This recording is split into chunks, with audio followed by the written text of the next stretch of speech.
3. Assalamualaikum warahmatullahi wabarakatuh. Kami dari kelompok 3 ingin mempresentasikan hasil dari beberapa proyek yang telah kami kerjakan. Saya sebagai moderator Suci Aulia Safira. Saya Rizky Wani Fitri. Saya Fitriani. Saya Nanila Safira. Berikut adalah presentasi mengenai pembuatan katrol oleh saya sendiri.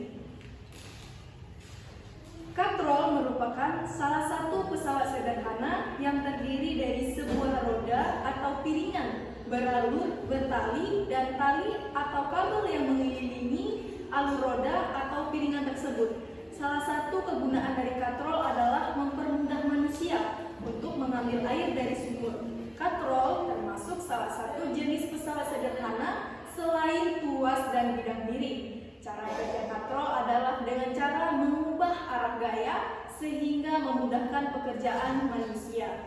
Prinsip dari kerja katrol adalah menarik dan mengangkat suatu benda dengan menggunakan roda atau poros sehingga bisa terasa lebih ringan dan mudah untuk diangkat. Katrol memiliki 3 jenis, yaitu katrol tetap. Katrol tetap adalah katrol yang posisinya tidak berpindah pada saat digunakan. Yang kedua adalah katrol bergerak, yaitu katrol dengan salah satu ujung tali terikat pada tempat yang tetap dan ujung yang lain ditarik ke atas pada sebuah gaya. Dan yang terakhir adalah katrol majemuk atau katrol gabungan, yaitu gabungan dari katrol bergerak dan katrol tetap. Berikut adalah akan saya jelaskan bagaimana cara pembuatan dari katrol berikut. Bisa diangkat? Oke. Yang pertama, membuat 2 buah lingkaran dari buah kardus. Lalu, lubangkan di tengah kardus dan di tengah tutup botol. Di sini kami melubangkannya dengan menggunakan paku. Kemudian, lidi dimasukkan ke dalam kardus yang telah dilubangkan. Setelah kardus, masukkan juga kedua tutup botol yang telah dilubangkan, lalu tutup dengan kardus lagi. Lalu beri lem pada bagian tengah belakang kedua tutup botol agar kedua tutup botol tersebut saling menempel. Selanjutnya, setelah tutup botol sudah melekat pada 2 buah kardus, lilitkan tali ke tengah tutup botol. Kemudian lemkan stick-stick untuk membuat penyangga katrol yang telah dibuat dan jangan lupa stick yang telah dilem tadi dilubangkan dengan menggunakan paku. Kemudian ikat paku pada tali yang dililitkan pada katrol dan ikat paku juga pada tali yang tidak menggunakan katrol untuk dilihat tingkat kemudahan. Lalu bandingkan tingkat kemudahan mengangkat paku dengan katrol dengan tanpa menggunakan katrol. Seperti ini. Penjelasan mengenai media pembuatan katrol pada materi gerak dan gaya adalah sebagai berikut. Pada praktikum pembuatan katrol ini membahas tentang tingkat kemudahan dalam mengangkat paku dengan menggunakan katrol dan dengan tanpa menggunakan katrol. Hasil praktikum kami membuktikan bahwa mengangkat paku dengan menggunakan katrol lebih mudah dibandingkan dengan mengangkat paku dengan tanpa menggunakan katrol. Hal ini sama saja ketika akan menimba air di sumur. Menimba air dengan menggunakan katrol jauh lebih memudahkan pekerjaan manusia dibandingkan dengan tanpa menggunakan katrol. Hal ini karena katrol dapat mengubah arah gaya ketika menarik dan mengangkat beban. Selain memudahkan pekerjaan, menimba air dengan menggunakan katrol juga menghemat waktu. Kesimpulan dari hasil proyek yang telah kami kerjakan adalah sebagai berikut. Katrol adalah salah satu pesawat sederhana yang terdiri dari sebuah roda atau piringan beralur, bertali, dan tali atau kabel yang mengelilingi alur roda atau piringan tersebut. Katrol adalah salah satu penemuan yang sangat membantu dalam kehidupan manusia. Seandainya penemuan ini tidak pernah ada di dalam kehidupan manusia, tidak terbayang bagaimana susahnya manusia menjalani kehidupan sehari-hari. Hasil praktikum katrol kami membuktikan bahwa mengangkat air dengan menggunakan katrol lebih mudah dan cepat dibandingkan dengan tanpa menggunakan katrol. Hal ini dikarenakan katrol dapat mengubah arah gaya ketika menarik atau mengangkat beban, sehingga tingkat kemudahan menimba air menggunakan katrol lebih besar dengan tanpa menggunakan katrol. Itulah tadi penjelasan mengenai pembuatan katrol pada materi gerak dan gaya. Saya Fitriani akan mempresentasikan hasil kerja kelompok kami, yaitu media keanekaragaman makhluk hidup. Keanekaragaman makhluk hidup adalah keseluruhan variasi berupa bentuk, penampilan, jumlah, dan sifat yang dapat ditemukan pada makhluk hidup. Faktor-faktor yang menyebabkan timbulnya keanekaragaman makhluk hidup ada dua, yaitu mutasi dan rekombinasi, yaitu proses atau peristiwa yang berakibat terbentuknya keanekaragaman gen, keanekaragaman jenis, dan keanekaragaman ekosistem. Klasifikasi makhluk hidup adalah suatu cara mengelompokkan makhluk hidup berdasarkan kesamaan ciri yang dimiliki. Kelompok makhluk hidup yang terbentuk dari hasil perklasifikasi disebut takson. Tingkatan-tingkatan klasifikasi dari tingkat tertinggi atau kingdom sampai tingkat terendah atau spesies adalah sebagai berikut. Kingdom plain atau filum untuk hewan, divisi untuk tumbuhan, klasis atau kelas, ordo atau bangsa, family suku, genus marga, spesies jenis. Tujuan klasifikasi makhluk hidup adalah mengelompokkan makhluk hidup berdasarkan persamaan dan perbedaan ciri-ciri yang dimiliki, mendeskripsikan ciri-ciri suatu jenis makhluk hidup untuk membedakannya dengan makhluk hidup dan jenis yang lain. Pembuatan media keanekaragaman makhluk hidup yang telah kami kerjakan yaitu sebagai berikut. Gunting terlebih dahulu gambar hewan dan gambar tumbuhan yang telah di-print dari internet. Lalu tempelkan gambar hewan dan gambar tumbuhan tersebut pada kertas flanel yang telah digunting sesuai dengan pola yang diinginkan. Kertas flanel berwarna abu-abu untuk gambar tumbuhan dan kertas flanel berwarna biru tua untuk gambar hewan atau sesuai dengan yang diinginkan. Kemudian setelah gambar hewan dan tumbuhan tersebut sudah ditempelkan pada kain flanel, selanjutnya ditempelkan lagi pada styrofoam yang telah ditulis judul keanekaragaman makhluk hidup dengan pola letak yang diinginkan. Kemudian setelah semuanya telah ditempelkan pada styrofoam, langkah selanjutnya adalah membuat garis tabel klasifikasi pada kertas karton yang telah ditulis judul tabel klasifikasi makhluk hidup.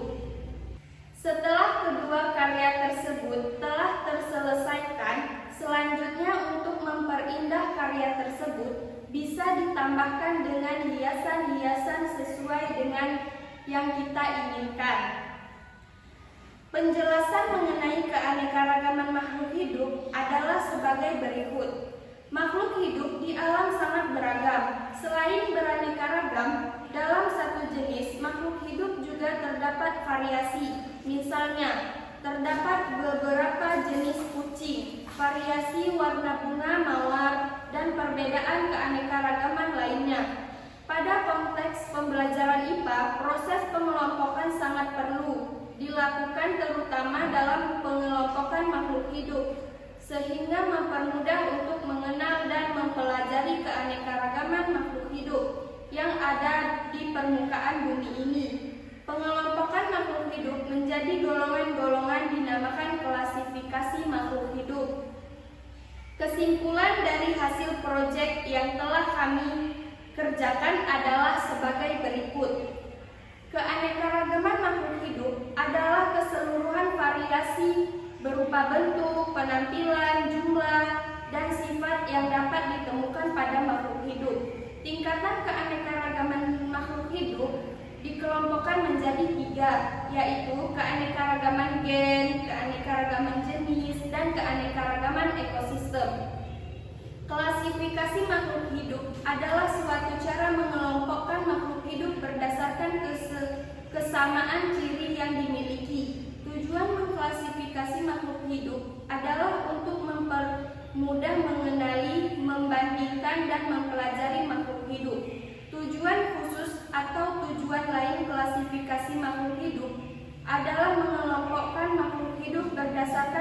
kesamaan dan perbedaan ciri-ciri yang dimiliki. Mendeskripsikan ciri-ciri suatu jenis makhluk hidup untuk membedakannya dengan makhluk hidup dari jenis yang lain, mengetahui hubungan kekerabatan antar makhluk hidup, dan memberikan nama makhluk hidup yang belum diketahui namanya. Itulah tadi penjelasan tentang keanekaragaman makhluk hidup. Saya Najla Septira, saya akan mempresentasikan hasil kerja kelompok kami yang mengenai pembuatan media sederhana terkait sistem peredaran darah pada manusia. Jadi, sistem sirkulasi merupakan sistem transportasi yang berfungsi untuk mengangkut dan mengedarkan zat berupa makanan, oksigen, nutrisi, dan hormon ke seluruh sel dan jaringan tubuh. Tidak hanya mengalirkan nutrisi dan oksigen ke seluruh tubuh, sistem ini juga berperan manusia berfungsi untuk mengalirkan sisa proses metabolisme, merupakan karbon dioksida melalui paru-paru. Sistem peredaran darah manusia berfungsi untuk mengalirkan sistem proses metabolisme, merupakan karbon dioksida untuk dikeluarkan melalui paru-paru dan menjaga suhu tubuh tetap stabil.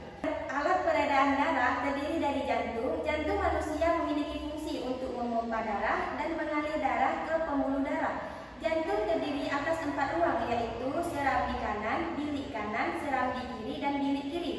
Berikut fungsi dari serambi dan bilik dan pada jantung. Serambi kanan berfungsi menerima darah dari seluruh tubuh yang kaya akan CO2. Serambi kiri berfungsi menerima darah dari paru-paru dan kaya akan O2.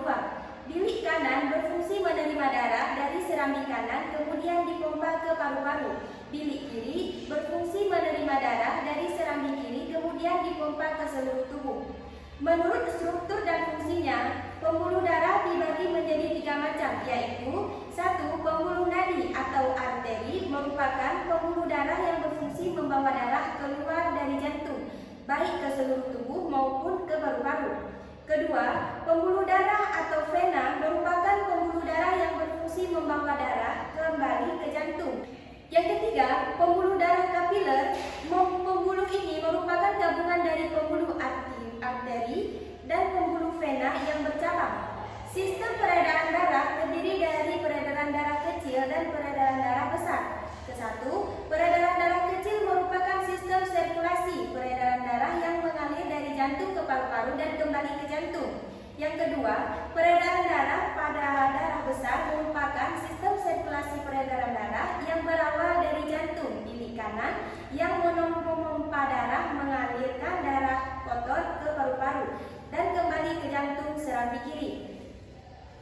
Proses pembuatan alat sistem peredaran darah pada manusia adalah panaskan paku dengan api, lalu siapkan 6 botol plastik untuk dilubangkan pada bagian tutup botol dan bagian bawah botol.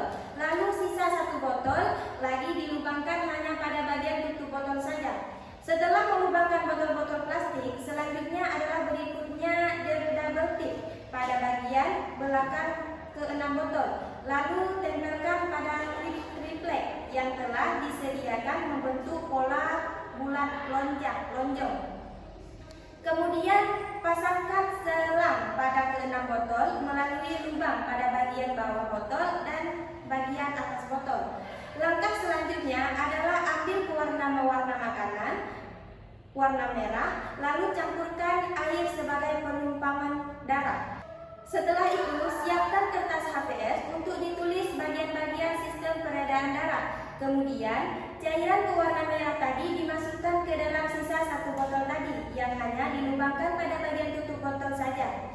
Setelah melakukan langkah-langkah di atas, maka praktikum siap dilaksanakan dengan cara memompa botol yang diisi dengan cairan pewarna merah tadi, lalu lihat bagaimana mekanisme sistem peredaran darah pada manusia bekerja.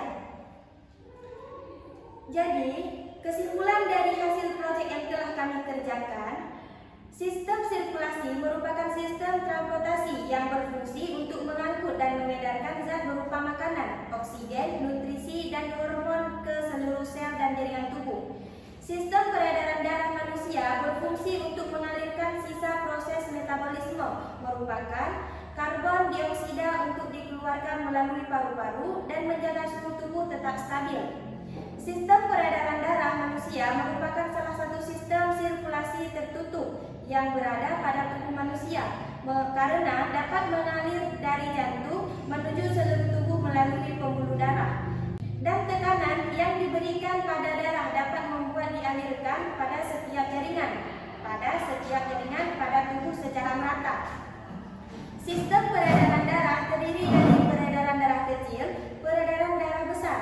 Alat peredaran darah terdiri dari jantung. Jantung manusia memiliki fungsi untuk memompa darah dan mengalir darah ke pembuluh darah. Jantung terdiri dari 4 ruang, yaitu 1 serambi kanan, 2 bilik kanan, 3 serambi kiri, dan bilik kiri. Menurut struktur dan fungsi, pembuluh darah dibagi menjadi 3, yaitu pembuluh nadi atau arteri, pembuluh darah balik atau vena, dan pembuluh darah kapiler. Sekian presentasi dari saya mengenai sistem peredaran darah pada manusia. Selanjutnya, saya Rizky Fitri ingin mempresentasikan tentang hasil proyek mengenai pola gizi seimbang. Kata gizi berasal dari bahasa Arab, yaitu giza, yang berarti makanan. Zat gizi adalah ikatan kimia yang diperlukan tubuh untuk melakukan fungsinya, yaitu menghasilkan zat tenaga, membangun dan memelihara jaringan, dan mengatur proses-proses kehidupan. Kriterianya makanan sehat dan bergizi, yaitu makanan yang memiliki nilai gizi seimbang dan mengandung nilai gizi esensial tubuh seperti karbohidrat, protein, lemak, vitamin, mineral. Jadi, karbohidrat terdiri dari 2 jenis, yaitu karbohidrat sederhana dan karbohidrat kompleks. Yang kedua, protein terdiri dari 2 jenis, yaitu protein hewani dan protein nabati. Yang ketiga, lemak. Lemak dibagi menjadi 2 kelompok, yaitu yang pertama adalah lemak baik. Lemak baik dikategorikan menjadi 2, yakni lemak tak jenuh tunggal dan lemak tak jenuh ganda.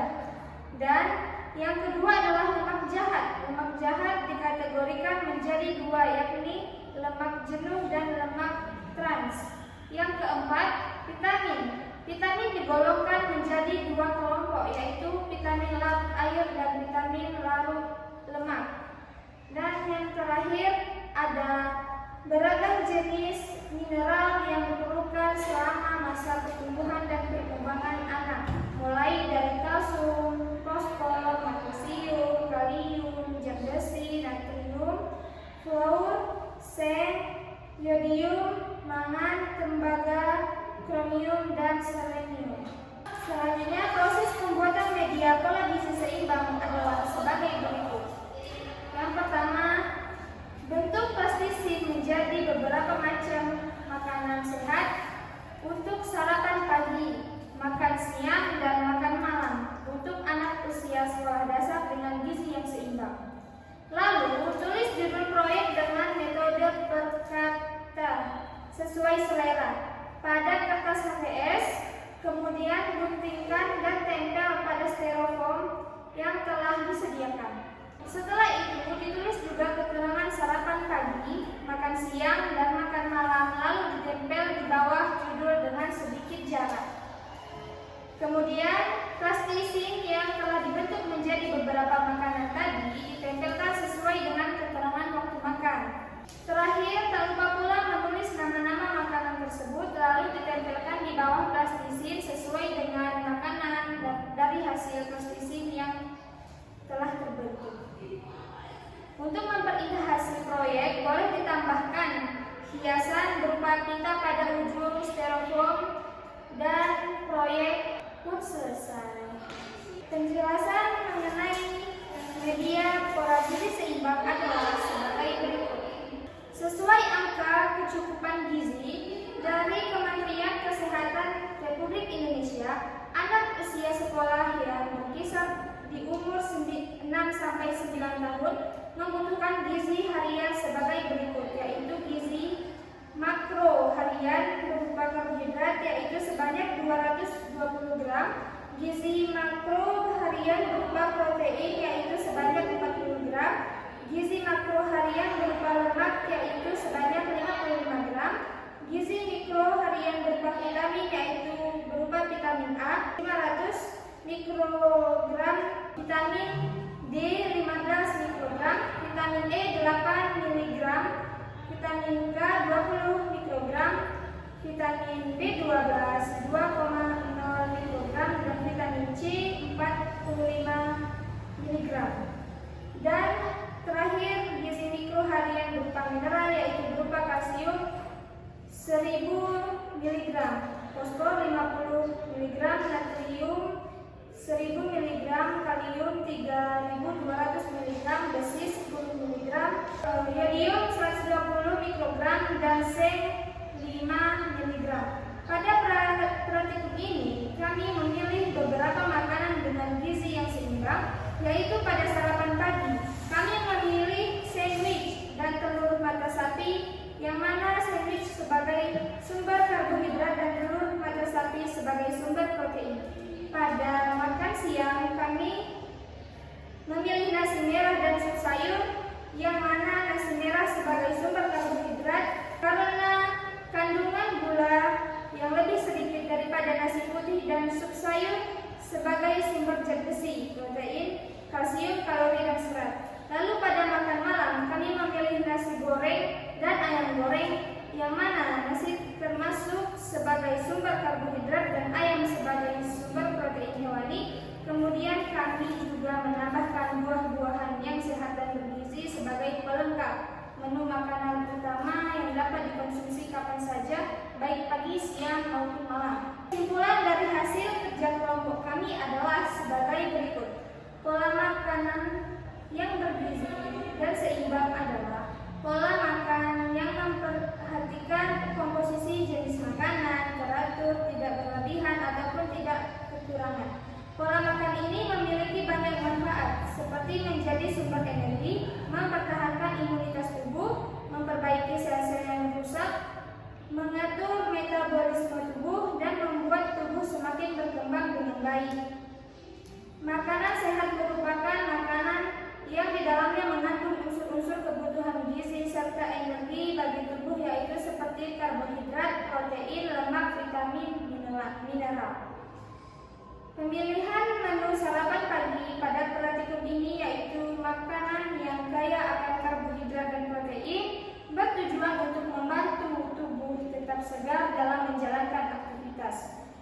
Pemilihan menu makan siang yaitu makanan yang tinggi karbohidrat dan serat, bertujuan untuk mengembalikan energi serta mengandung kalori yang lebih rendah sehingga tidak mudah mengantuk. Sedangkan pemilihan menu makan malam yaitu mengonsumsi makanan yang mengandung karbohidrat dan protein hewani serta menghindari makanan dengan kalori tinggi.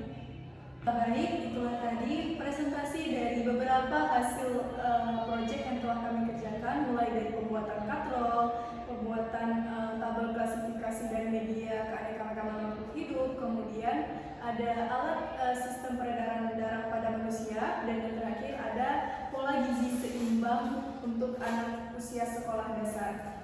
Itulah tadi presentasi dari kelompok 3, yaitu saya Suci Aulia Safira, Saya Rizky Fitri, saya Nabila Septira, saya Fitriani, mengucapkan banyak-banyak terima kasih dan wassalamualaikum warahmatullahi wabarakatuh.